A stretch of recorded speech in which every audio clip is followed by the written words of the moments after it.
Hello friends, नवंकुर video lectures में आज का हमारा टॉपिक है वेक्टर चैप्टर में 1D, 2D and 3D vectors. Last class तक मैंने आपसे जो भी डिस्कशन किया उसमें हमने सीखा वेक्टर्स क्या हैं, डायरेक्शंस कितने पॉसिबल वेज में हम रिप्रेजेंट कर सकते हैं, उसके बाद वेक्टर्स को रिप्रेजेंट कितने वेज में किया जा सकता है, उसके बाद वेक्टर अलजेब्रा हमने स्टार्ट किया। सबसे पहले हमने पढ़ा true angle between two given vectors, उसके बाद एडिशन ऑफ वेक्टर्स, उसके बाद हमने पढ़ा नेगेटिव वेक्टर किसे कहते हैं, देन सब्ट्रैक्शन, और आखिर में हमने रिलेट किया एडिशन और सब्ट्रैक्शन के फॉर्मूलों को आपस में। अब अगला टॉपिक हमारा है 1 dimensional, 2 dimensional and 3 dimensional vector. 1 dimensional, 2 dimensional and 3 dimensional vector पढ़ने से पहले मैं आप लोगों को थोड़ा सा एक टॉपिक पे डिस्कस करना चाहूंगा कि डायमेंशंस की मीनिंग क्या होती है और 1D, 2D, 3D की मेजरमेंट के बेस पर मीनिंग क्या होनी चाहिए। Actually 1D, 2D and 3D का फंडा आपके मेजरमेंट चैप्टर में पढ़ाया जाता है, पर वेक्टर्स में क्योंकि इसका यूज है, बेटर है हम थोड़ी सी प्राइमरी डिस्कशन उस पर कर लें तो ज्यादा अच्छा रहेगा। तो सुनिए, डायमेंशंस अगर हम मेजरमेंट, आपका जो चैप्टर है यूनिट्स एंड मेजरमेंट, अगर हम उसके बेस पर डायमेंशंस को डिफाइन करें तो डायमेंशन की मीनिंग होती है फंडामेंटल फिजिकल क्वांटिटीज को दी जाने वाली पावर्स जिसके थ्रू आप किसी डेराइव्ड क्वांटिटी को रिप्रेजेंट करते हैं। जैसे एक डेराइव्ड क्वांटिटी है एरिया, एरिया होता है ए, और area is equals to length का होता है स्क्वायर। लेंथ है फंडामेंटल क्वांटिटी। एक्चुअल में फंडामेंटल क्वांटिटी किसे कहेंगे और डेराइव्ड किसे कहेंगे ये मैं अभी डिस्कस नहीं करूंगा। मेजरमेंट के जो वीडियोस आएंगे उसमें आपको ये कंटेंट डिटेल में मिलेगा, बट अभी के लिए हम उनके नाम को यूज करेंगे बस। तो derived quantity area is equals to fundamental length का स्क्वायर। तो लेंथ को एक और लेंथ से मल्टीप्लाई करने पर एरिया आता है, तो फंडामेंटल की पावर, फंडामेंटल क्वांटिटी की power is known as dimension of area. तो एरिया जो कि डेराइव्ड क्वांटिटी है उसका डायमेंशन क्या है, फंडामेंटल की पावर जिसके थ्रू वो जनरेट हुआ है, इसे बोलते हैं डायमेंशन अकॉर्डिंग टू मेजरमेंट। पर अगर आप मुझसे पूछेंगे कि हम इसको प्रैक्टिकली कैसे समझें, तो मैं आपको एक चीज बता दूं प्रैक्टिकली समझने के लिए। आपके पास 7 फंडामेंटल क्वांटिटीज हैं according to SI system. SI system जो इंटरनेशनल सिस्टम है मेजरमेंट का, उसमें 7 क्वांटिटीज को फंडामेंटल कंसिडर किया गया है। ये 7 क्वांटिटीज के मैं नाम भी ले देता हूं। पहला है मास, दूसरा है लेंथ, तीसरा है टाइम, चौथा होता है आपका इलेक्ट्रिक करंट, पांचवा होता है टेम्परेचर, छठवां होता है अमाउंट ऑफ सब्सटेंस और सातवां होता है ल्यूमिनस इंटेंसिटी। ये 7 आपकी फिजिकल क्वांटिटीज हैं जिनको फंडामेंटल कंसिडर किया है एसआई सिस्टम ने। और जब भी हम इनकी बात करते हैं तो ये अकेले रिप्रेजेंट की जाती हैं, पर जब भी आपको किसी और क्वांटिटी को रिप्रेजेंट करना है, इन 7 को छोड़ के, फिजिक्स में फिजिकल क्वांटिटीज बहुत सारी हैं, इन 7 को माना जाता है फंडामेंटल। इन 7 क्वांटिटीज की हेल्प से ही हर एक क्वांटिटी को एक्सप्रेस किया जाता है। तो जब आपको किसी 3rd, 4th, 5th क्वांटिटी को एक्सप्रेस करने बोला जाएगा, आप इन 7 फंडामेंटल क्वांटिटीज में से ही किसी एक को या मल्टीपल क्वांटिटीज को निकाल के आपस में मल्टीप्लाई, डिवाइड करके आप उस नई डिराइव्ड क्वांटिटी को जनरेट करते हैं। तो एक्चुअल में अगर हम बात करें कि सर डायमेंशंस क्या हैं, तो डायमेंशंस मतलब किसी डिराइव्ड क्वांटिटी को एक्सप्रेस करने फंडामेंटल 7 क्वांटिटीज में से कितनी क्वांटिटीज यूज की गई और कितने बार यूज की गई। जैसे एरिया को एक्सप्रेस करने के लिए 7 फंडामेंटल क्वांटिटी में से किसी एक को ही हम यूज करते हैं, वो है लेंथ। कितने बार यूज करते हैं? 2 बार। तो कितने टाइम्स रिपीट किया जाता है फंडामेंटल क्वांटिटी को डेराइव्ड क्वांटिटी एक्सप्रेस करने के लिए, वो कहलाता है डायमेंशन। जैसे लेंथ 2 बार रिपीट किया जाता है, वैसे ही अगर आपसे मैं पूछूंगा वेलोसिटी, तो वेलोसिटी इज इक्वल्स टू होता है लेंथ अपॉन टाइम। तो यहां पर आप देखिए वेलोसिटी एक डेराइव्ड क्वांटिटी है। क्यों? क्योंकि ये 2 फंडामेंटल क्वांटिटीज से मिलकर बनी है, और इन 2 में से लेंथ एक ही बार यूज हुई है, टाइम एक ही बार यूज हुआ है। तो लेंथ के टर्म्स में वेलोसिटी का डायमेंशन 1 है और टाइम के टर्म्स में भी वेलोसिटी का डायमेंशन 1 है। तो इस तरीके से 7 फंडामेंटल क्वांटिटीज में से आप कितनी क्वांटिटीज को एट ए टाइम यूज करते हैं और कितनी बार यूज करते हैं, ये कहलाता है उस डेराइव्ड क्वांटिटी का डायमेंशन जिसे हम फंडामेंटल के टर्म्स में एक्सप्रेस कर रहे हैं। अब अगर मैं 7 फंडामेंटल क्वांटिटीज को किनारे करके केवल लेंथ पर फोकस करूं, क्योंकि लेंथ मतलब डिस्टेंस या डिस्प्लेसमेंट जिसे बोला जाता है हिंदी में दूरी या विस्थापन, तो हम पोजीशन को भी 1D 2D 3D पढ़ते हैं। याद रखिएगा 1 डायमेंशनल 2 डायमेंशनल 3 डायमेंशनल ये क्वांटिटीज भी होती हैं, ये पोजीशंस भी होती हैं और ये वेक्टर्स भी होते हैं, इसलिए तीनों को रिलेट करना जरूरी है। क्वांटिटीज के टर्म्स में 1D है 2D है 3D है 4D है कि 5D, ये डिपेंड करेगा उसकी कितनी पावर्स हैं। पर जब आप पोजीशन में जाते हैं तो हमेशा याद रखिए पोजीशन मैक्सिमम 3 एक्सिस के बीच ही किसी पर्टिकुलर पॉइंट की हो सकती है, एक्स एक्सिस, वाई एक्सिस और जेड एक्सिस। इन 3 एक्सिस के बीच में ही किसी पॉइंट को हमेशा लोकेटेड माना जाता है। तो अगर आप position 1D 2D 3D positions के बारे में आप बात करेंगे तो इसमें हमेशा याद रखेंगे अगर कोई पर्टिकुलर पॉइंट किसी एक एक्सिस में है, इन 3 एक्सिस में से एक्स वाई जेड में से अगर कोई पर्टिकुलर पॉइंट किसी एक एक्सिस में है, केवल एक्स एक्सिस में, केवल वाई एक्सिस में या जेड में, तो उसे बोला जाता है 1 डायमेंशनल पोजीशन। पर अगर साइमल्टेनियसली वो 2 एक्सिस के बीच में होता है, या तो in between X and Y, या तो in between y and z, या तो in between x and z, तो उसे बोलते हैं 2D लोकेशन। और अगर वो साइमल्टेनियसली तीनों एक्सिस के बीच में पाया जाता है तो उसे बोलते हैं 3D लोकेशन। और यही एक सिंगल एक्सिस के साथ अगर कोई पॉइंट एसोसिएटेड है तो 1D लोकेशन, 2 एक्सिस के बीच में लोकेटेड है तो 2D, और तीनों एक्सिस के बीच में लोकेटेड है तो 3D। इसी पोजीशन की हेल्प से ही 1D 2D 3D वेक्टर्स भी डिजाइन किए जाते हैं। अगर 1 डायमेंशनल 2 डायमेंशनल 3 डायमेंशनल वेक्टर्स की मैं बात करूं तो हमेशा याद रखिएगा अगर कोई वेक्टर x, y या z एक्सिस में से किसी एक एक्सिस के अलोंग है तो वो कहलाएगा 1 डायमेंशनल वेक्टर। अगर वो वेक्टर मतलब वो एरो किन्हीं 2 एक्सिस के बीच है वो कहलाएगा 2D वेक्टर, और अगर वो एरो 3 एक्सिस के बीच है तो वो कहलाएगा 3D वेक्टर। जैसे यहाँ पर अगर ये ब्लैक मार्कर को मैं कंसिडर करूं कि ये एक वेक्टर है, अगर ये केवल x के अलोंग है तो 1D, केवल y के अलोंग है तो 1D, केवल z के अलोंग है तो भी 1D। पर अगर ये साइमल्टेनियसली किन्हीं 2 के बीच है, x और y के बीच, या x और z के बीच, या तो y और z के बीच, इस तरीके से ये y और z के बीच, तो ये कहलाएगा 2D। और अगर वो तीनों के बीच में है, x, y, z तीनों के बीच में है, तो ये लोकेशन कहलाती है 3D वेक्टर की लोकेशन। इसको थोड़ा और स्पेसिफिकली अगर हम एक्सप्लेन करें तो याद रखिए मैंने आपसे प्रीवियस क्लासेस में डिस्कस किया है कि x, y और z तीनों एक्सिस के डायरेक्शन को respectively i cap, j cap और k कैप यूनिट वेक्टर से हम रिप्रेजेंट करते हैं। तो अगर मैं आपसे ये कहूं कि मेरे पास एक ऐसा वेक्टर फंक्शन है जिसमें केवल 3 में से किसी एक का यूज हुआ है, either i cap, j cap और k कैप, तो इन 3 में से अगर किसी एक्सप्रेशन में किसी एक का यूज है तो वो 1D वेक्टर का एग्जांपल है। अगर इन 3 में से किन्हीं 2 को एक्सप्रेशन में यूज किया गया है तो वो 2D वेक्टर का एग्जांपल है, और तीनों के तीनों को यूज किया गया है तो वो 3D वेक्टर का एग्जांपल होगा। जैसे अगर मैं यहां पर लिखता हूं एक vector v equal to 2i cap, इसका मतलब यहां पर i कैप, j कैप और k कैप में से केवल i कैप को यूज किया गया है, मतलब ये एग्जांपल है 1 डायमेंशनल वेक्टर का। पर अगर किसी दूसरे वेक्टर में मैं लिखूं 2i cap plus 3k cap, तो यहां पर साइमल्टेनियसली दोनों को यूज किया गया, i के साथ k, या हो सकता था i के साथ j, या हो सकता था j के साथ k। 3 में से किन्हीं भी 2 को आप यूज करते हैं किसी एक्सप्रेशन में तो ये एग्जांपल है 2D वेक्टर का। और अगर आपको एक वेक्टर दिया जाए जिसमें तीनों हो i minus 2j plus 4k, तो ऐसा एक्सप्रेशन जिसमें i कैप, j कैप और k कैप तीनों स्पेसिफिक यूनिट वेक्टर्स को यूज किया जा रहा है तो वो कहलाता है आपका 3 डायमेंशनल वेक्टर। तो इस तरीके से 1D 2D 3D वेक्टर्स की ये आइडेंटिटी है। इसको मैं यहाँ डायग्राम की हेल्प से समझाने की कोशिश कर रहा हूँ। ये डायग्राम एक क्यूबॉइड है, ये इसको पैरेललोपाइप्ड भी बोलते हैं, तो घनाभ बोला जाता है इसे हिंदी में। इसमें टोटल 8 कॉर्नर्स होते हैं, 1 2 3 4 5 6 7 8, इनके नेम्स भी हैं A B C D E F G and O। O जो है वो ओरिजिन है, तो आप एज्यूम करिए कि ओरिजिन पे मैं खड़ा हूं।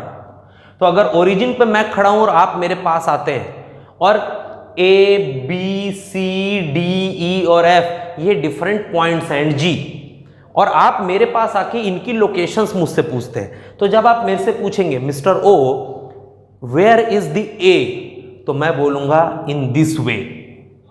It means point A is located along x axis and about small a meter away from this point O। तो अगर मैं दो चीजें आपको बताऊं कि कोई मुझसे कितना दूर है और किस तरफ है, तो यह है पोजीशन वेक्टर। तो जब भी हम किसी की लोकेशन के बारे में बताते हैं, दोनों चीजें मेंशन करते हैं, वो कितनी दूर है और किस तरफ है। तो इसलिए मैंने आपसे कहा कि mister A is a meter away from me and along the direction of x axis। तब आपको क्लियर डेटा पता चलेगा कि अगर आपको मिस्टर ए तक पहुंचना है तो आपको x एक्सिस में चलना पड़ेगा a मीटर तक। यह है पोजीशन वेक्टर ऑफ a। इसलिए पोजीशन वेक्टर ऑफ a को मैंने लिखा है small a I cap.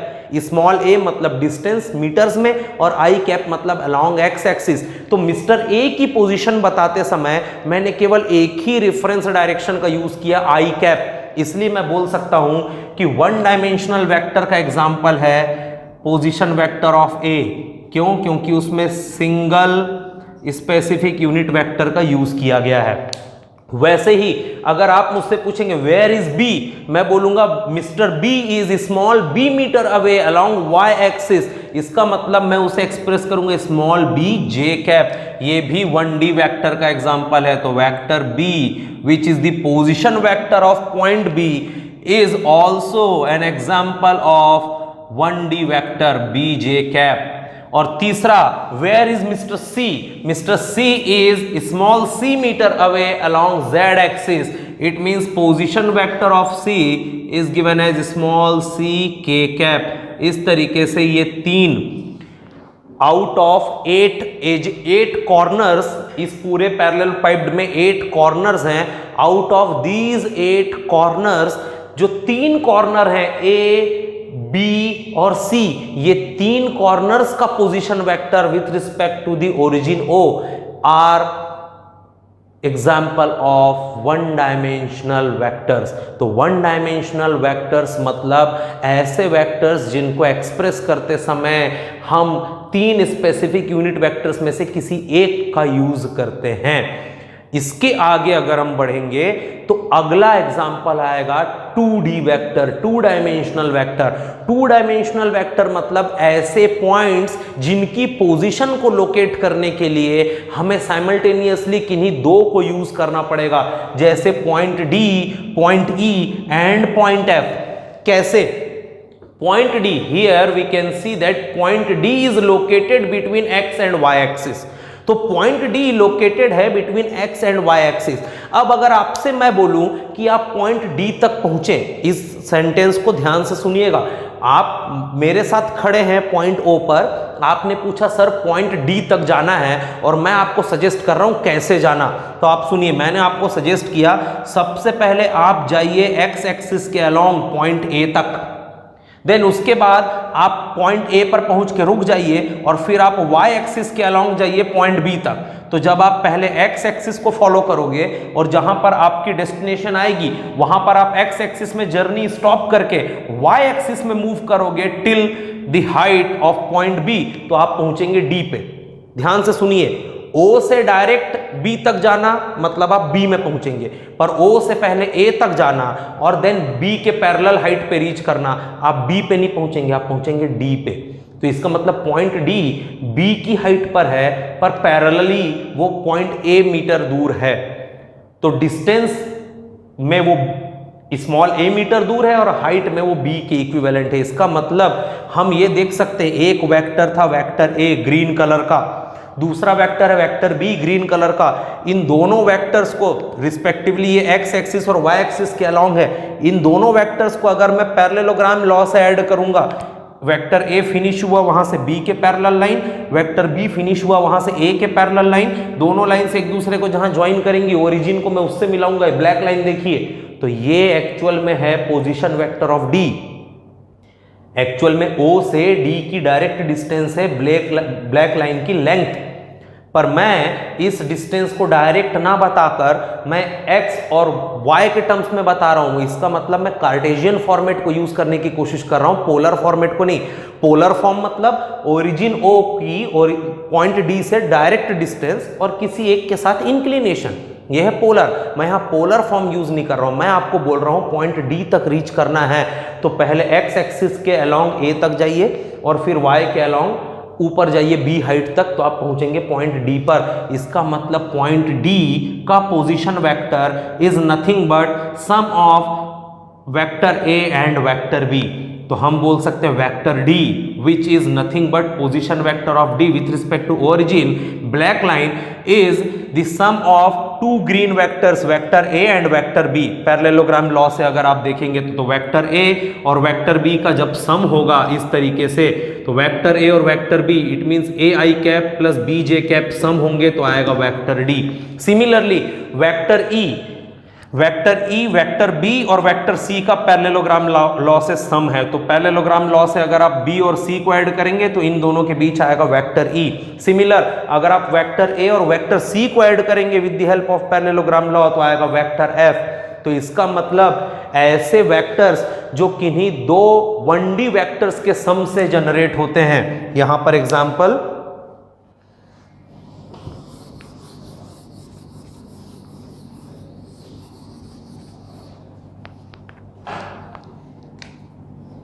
To D vector का, ऐसे वेक्टर जो किन्हीं दो 1 डायमेंशनल वेक्टर्स को सम करके जनरेट किए जाएं, जैसे वेक्टर D बना vector A plus vector B से। वेक्टर A था AI cap, single unit vector है इसलिए ये 1D वेक्टर। वेक्टर B था BJ कैप, इसमें भी सिंगल स्पेसिफिक यूनिट वेक्टर, ये भी 1D वेक्टर। तो दो 1D वेक्टर्स को जब मैंने सम किया तो आएगा एक 2D वेक्टर। वैसे वेक्टर E, ये था vector B plus vector C, it means BJ cap plus CK cap. और वेक्टर F, ये था vector C plus vector A, it means CK cap plus AI cap. It means ऐसा vector जो किन्हीं दो 1D vectors के सम से generate हुआ, इसे आप नाम देते हैं एक 2D वेक्टर का। और आखिरी में आता है 3 डायमेंशनल वेक्टर। अब 3 डायमेंशनल वेक्टर क्या है?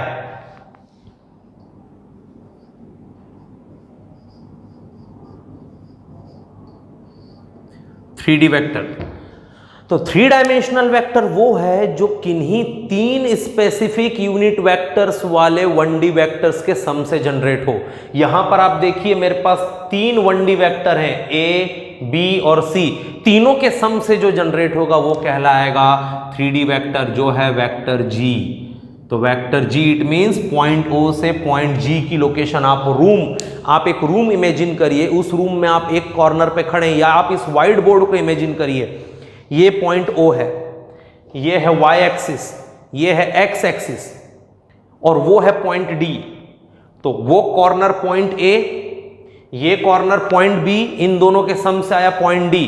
और अगर इस व्हाइट बोर्ड को मैं खींच के स्ट्रेच करके एक रूम बनाऊं तो इस कॉर्नर से ऑपोजिट रूम डायगोनल जो जाता है वो है पॉइंट G। इसको इमेजिन करिएगा, O, A, D और B ये हमारा व्हाइट बोर्ड हुआ। उसी व्हाइट बोर्ड को सामने खींचा गया तो ये उसी का पैरेलल दूसरा व्हाइट बोर्ड। इस तरीके से एक रूम जनरेट हुआ। इस रूम में पीछे के लोअर कॉर्नर को फ्रंट के अपर कॉर्नर से मैंने मिलाया है, ये रूम डायगोनल है पॉइंट O से पॉइंट G तक जो आ रहा है। सामने से देखने के कारण ये छोटा दिख रहा है पर है सबसे लेंथी यही। और इस रूम डायगोनल तक अगर आपको पहुंचना है तो आप कैसे पहुंचेंगे? इट मींस आप अगेन ध्यान से फिर से थोड़ा सा हम समराइज करते हैं। मैं हूं पॉइंट O पे, आपने पूछा वेयर इज A, मैंने कहा about A metre away along X axis. आपने कहा वेयर इज B, मैंने कहा about B metre away along Y axis. आपने पूछा वेयर इज C, मैंने कहा about C metre away along Z axis.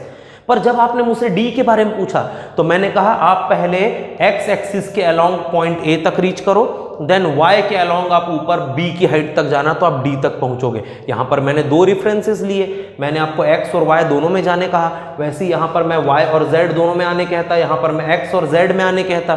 तो जब आपको किसी पॉइंट तक पहुंचने के लिए किन्हीं दो एक्सिस में ट्रेवल करना पड़े तो ये है 2D वेक्टर, और अगर आपको तीनों में ट्रेवल करना पड़े, जैसे अगर आप मुझसे पूछेंगे सर पॉइंट जी तक कैसे पहुंच सकते हैं, तो मैं आपको कहूंगा सबसे पहले आप O से पॉइंट A तक जाओ अलोंग एक्स एक्सिस, फिर पॉइंट A से Y एक्सिस के अलोंग B की हाइट तक जाइए, और जब आप पहुंच जाएंगे D पे तो वहां से आप Z एक्सिस के अलोंग C मीटर अवे आना। तो Z एक्सिस ये देखिए ना, Z एक्सिस के पैरेलल है लाइन, तो जब आप Z एक्सिस के अलोंग C मीटर अवे आओगे तब आप पहुंचोगे पॉइंट G पर। इट मींस पॉइंट G तक पहुंचने के लिए आपको vector A plus vector B plus vector C करना पड़ेगा, मतलब AI तक ट्रेवल करना पड़ेगा, देन B मीटर ट्रेवल करना पड़ेगा अलोंग J कैप, और देन C मीटर ट्रेवल करना पड़ेगा अलोंग K कैप। इस तरीके से आएगा 3D वेक्टर G। तो 3D वेक्टर मतलब एक ऐसा वेक्टर एक्सप्रेशन जिसमें I कैप, J कैप और K कैप तीनों हो। 1D वेक्टर मतलब एक ऐसा वेक्टर एक्सप्रेशन जिसमें केवल I या केवल J या केवल K कैप हो, और 2D वेक्टर मतलब एक ऐसा वेक्टर एक्सप्रेशन जिसमें I कैप के साथ J या I के साथ K या J के साथ K, मतलब तीन में से कोई दो हो। तो अगर तीन specific unit vectors I cap, J cap, K cap तीनों के तीनों किसी एक्सप्रेशन में हैं तो वो 3D वेक्टर का एग्जाम्पल है। इनमें से कोई दो है तो 2D वेक्टर, और अगर कोई एक है तो वो 1D वेक्टर का एग्जाम्पल होगा। तो ये हमने ये सीखा कि 1D, 2D और 3D वेक्टर्स की मीनिंग क्या है और इसे आप कैसे आइडेंटिफाई करेंगे। अगला जो हमारा स्टेप आएगा वो स्टेप ये है कि 2D और 3D वेक्टर का डीप एनालिसिस। 1D वेक्टर में एनालिसिस करने लायक कुछ भी नहीं होता सर, इसके पीछे कारण ये है 1D वेक्टर्स में सिंगल मैग्नीट्यूड होता है और सिंगल डायरेक्शन, पर 2D वेक्टर दो लोगों से मिलकर बनता है, 3D वेक्टर तीन से मिलकर बनता है। इसलिए इनको हमको थोड़ा सा डीप स्टडी करनी जरूरी है, और वो क्या होगी analysis of 2D vector and analysis of 3D vector, ये हम देखेंगे नेक्स्ट वीडियो में। Thank you.